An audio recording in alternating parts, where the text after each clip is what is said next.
गौ सेवा से बड़ी कोई सेवा है नहीं।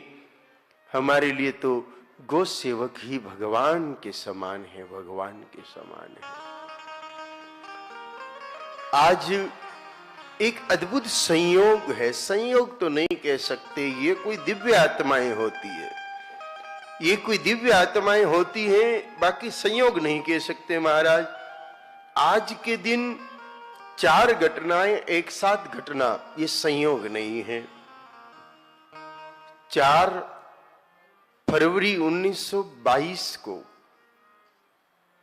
पंडित भीमसेन जोशी का जन्म हुआ। नाम तो सुना होगा आपने पंडित भीमसेन जोशी का। शास्त्रीय संगीत के तो वो अद्भुत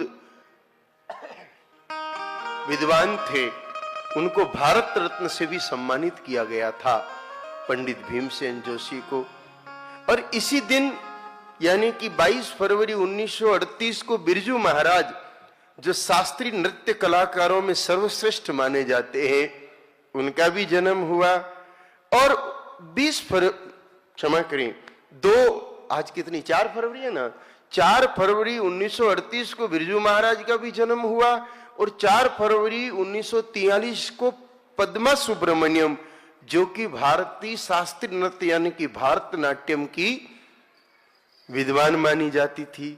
तो विचार करिए, तीनों का जन्म एक ही दिन।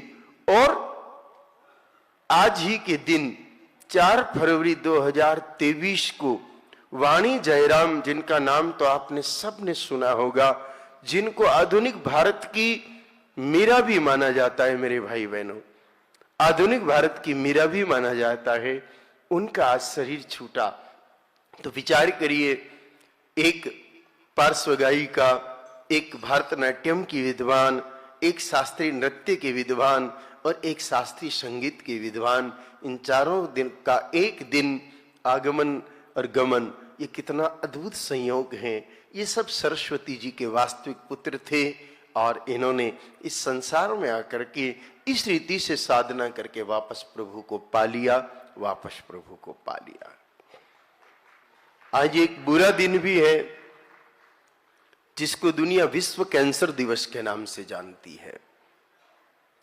इस कैंसर का होना मूल रूप से गाय माता के नहीं होने के कारण है।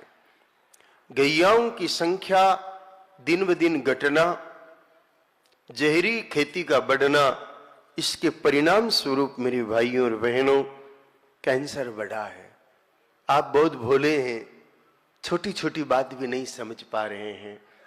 जमी को भी कैंसर हुआ है और मनुष्य को भी कैंसर हुआ है। यूरिया, डीएपी और ये जहरीली चीजों के प्रयोग से धरती माता भी दुखी हो गई, भयंकर दुखी हो गई महाराज।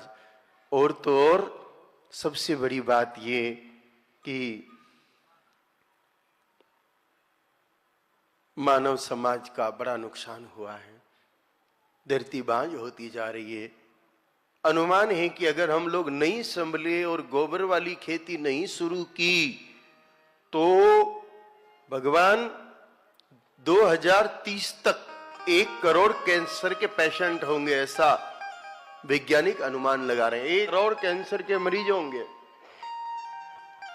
इसलिए जल्दी से हमको गो आधारित ऋषि कृषि की तरफ बढ़ना पड़ेगा। ऋषियों ने जो कृषि की विधि बनाई, उसकी तरफ हम लोगों को बढ़ना ही पड़ेगा, प्रभु बढ़ना ही पड़ेगा। कैंसर, अगर गैया का कोई दूध, दही, घी नियमित रूप से खाता है, गोबर गौमूत्र का उपयोग करता है, ऐसे व्यक्ति को कैंसर हो नहीं सकता। और अगर किसी को कैंसर है तो वो बराबर गोबर के रस में बिल्व पत्र का पीस करके वो रस बना के पिए, काली गाय माता का गौमूत्र पिए, दही में श्यामा तुलसी के पत्ते डाल के खाए, तो भी मेरे भाइयों और बहनों कैंसर खत्म हो सकता है।